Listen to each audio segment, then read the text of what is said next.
Hi, before this video, you should already understand the words and concepts found in financial statements. So these financial statements are the balance sheet and the income statement. Alright, so welcome back again to MBABullshit.com. The topic for this video is ROE, return on equity, which is one of the profitability ratios of financial ratio analysis.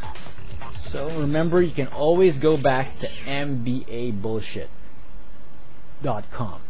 Okay, so this video discusses and analyzes the ROE, which is one of my free videos on liquidity, on the liquidity ratios, profitability ratios, and market value ratios, which include these ratios over here. Yes. All right.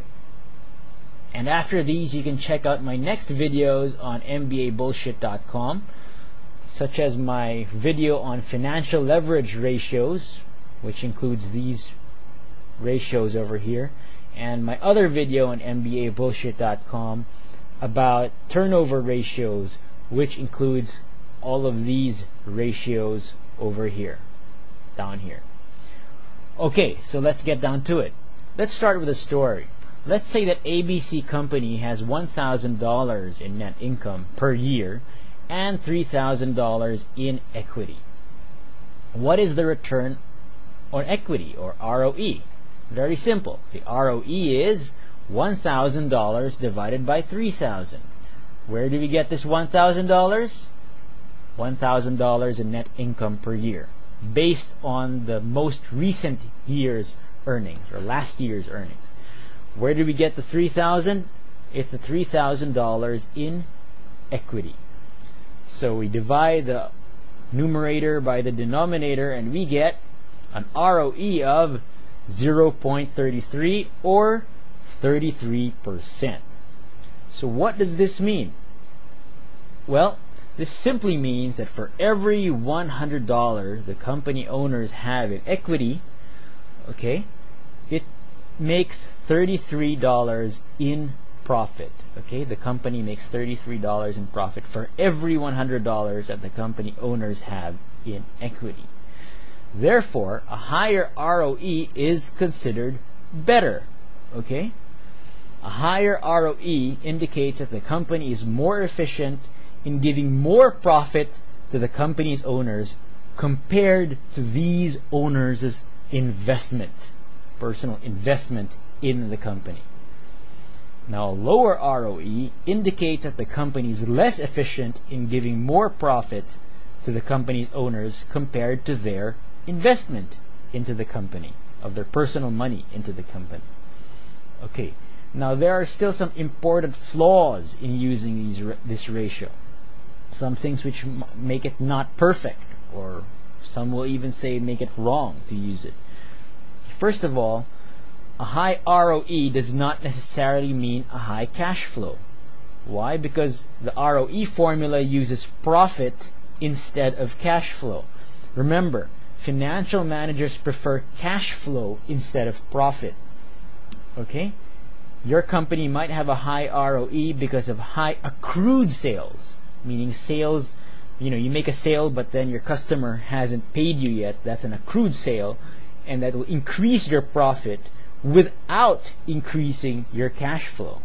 Okay, so your company might have a high ROE because of high accrued sales and not cash sales, or the cash from these sales might be paid to the company too far into the future, okay, or very far into the future. All right, so it's important to note that. Secondly, or conversely, a low ROE may be the result of high asset value from previous years' intense profitability, and maybe you're just taking a breather for this year or last year. Remember, in computing the ROE, you use the most recent year's earnings. So maybe you were just taking a breather last year, but then your company continues to grow fast with big profits. Okay, so that might. And thirdly, equity is based on on the assets equity. Okay, equity is based on how do you compute equity? Assets minus liabilities. Okay, how do you value the assets in that case? It's based on book value and not real market value. So for example, one part of the assets of your company is a building or a car.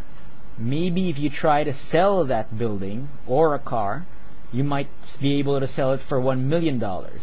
But your accountant wrongly, now I don't really say wrongly in quotation marks, okay, wrongly values it at $2 million because it was bought at $3 million, and after subtracting depreciation, they decided the book value is $2 million. But in the real world, you could only sell it for $1 million. So in that case, the market value is different from the book. The real market value is different from the book value, which is, in a way, is wrong compared to the market value, because it is not based on the real value that you can sell the asset. Instead, it's just based on some accounting rules. Okay? So, it's important to note that. Okay. And fourthly, very important, is that the owner's actual investment. Remember, I said earlier that a high ROE means that you're earning a lot of profit, or the owner is earning a lot of profit compared to his personal investment in the company, which is based on equity. But in reality, the owner's actual investment may be based on stock value, not simply based on equity. Now, this not simply based on assets minus liabilities. What is assets minus liabilities? This means equity, right? So, how do you measure how much is the personal investment of an owner into a company? Is it based on equity?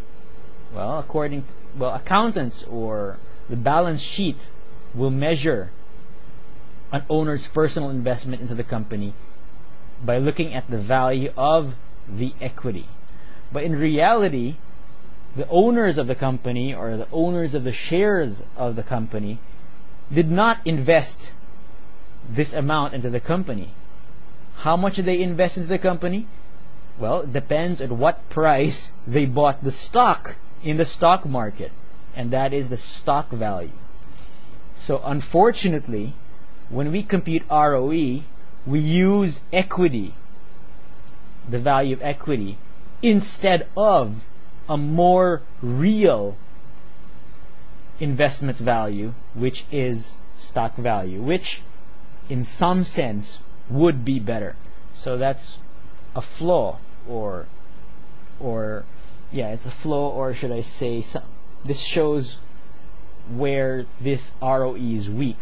Okay, the owner's actual investment might really be based on stock value, but the ROE does not take into account stock value, and instead takes into account equity. Okay, all right, which is more of a balance sheet figure rather than the real investment of the owner. Okay, now let's analyze the ROE from a traditional standpoint. Okay, first of all, you would compare the ROE of a company to historical ROE. Okay, so the ROE is higher now than in previous years. Then it indicates that the company this year is better at creating profits for its owners compared to their personal investment. But like I said, the flaw here is that this personal investment is valued using the value of equity instead of stock value, which is probably more correct, or could be more correct. But anyway, traditionally, a higher ROE now means that the company is better at creating profits for its owners compared to their personal investment this year. If the ROE is lower now than last year's, then this indicates that the company this year is not as good at creating profit for its owners compared to their personal investment. Traditional analysis number 2 is to compare the ROE of this company to the ROE of other similar companies in the same industry or in similar industries. So if the ROE is higher than theirs, than these other companies, then it indicates that this company has better ability to give profit to owners compared to owners' investments. Okay? Or that this company is better than other companies, that is better than other similar companies in giving profit to owners compared to the owners' investments. In other words, this company is giving a better deal than other companies. Not a better deal to customers. Okay? It's giving a better deal to the owners of the company, because the owners get back a much larger profit compared to their own investment into the company. Okay? Unlike with other companies which might give less profit compared to owners' investments in those companies. Alright. If the ROE of this company is lower than theirs, then when I say theirs, I mean other similar companies, then this indicates better ability of your company, or no, not better ability, not lousier ability, worse ability, sorry. This indicates worse ability of your company to give profit to owners compared to owners' investments, compared to the other companies, the other similar companies. Alright, so this company is giving a worse deal than other companies, a worse deal to owners compared to other companies which are giving a better deal to their owners. Okay. Now, I'd like to include some important tips when using this ratio. First tip to remember, now this isn't necessarily a tip on what to do.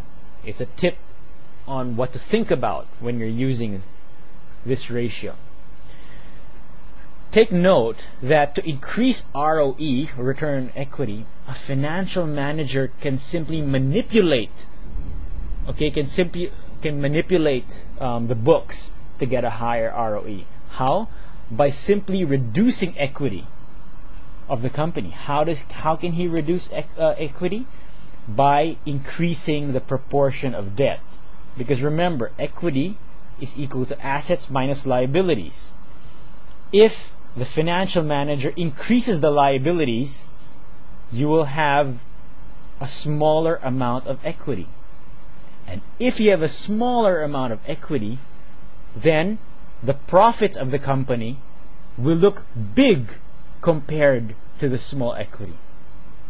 And when the profits of the company look big compared to the small equity, you will end up with a higher ROE. See, so a higher ROE again is not necessarily good. It could be because the financial manager is manipulating things around to make the ROE look bigger. Okay. Now, you might say, what's wrong with that? What's wrong with increasing the liabilities to get bigger ROE? Well, nothing is wrong, but it's just something to think about. Because increased debt will increase interest expense and may therefore reduce profit. And when you reduce profit, you also reduce your ROE in the longer term, in the long run. You'll have a lower ROE, or you might end up with a lower ROE. The second tip I'd like to share is that increasing ROE by increasing debt also increases the risk of the company, because higher debt also means higher risk. Now, if you'd like to go deeper into this concept that higher debt means higher risk, I suggest you look at my other videos on MBA bullshit, on CAPM, or the cost of equity, and another video on MBAbullshit.com about levered versus unlevered beta. But for now, simply believe me when I tell you that increasing debt also increases the risk of the company. Okay. And the increase in ROE may not be worth the increase in this risk. Okay, so there, I hope you learned something. Remember to share it if you like it. Follow me on Twitter. Look for MBA Bullshit, or join my fan page on Facebook for the latest updates on my latest videos coming out. I usually say it on Facebook or whenever I have a new video, that's very useful video. So just go to facebook.com/MBA Bullshit and forward my YouTube links on your email or on your other social media. So have a great day and goodbye.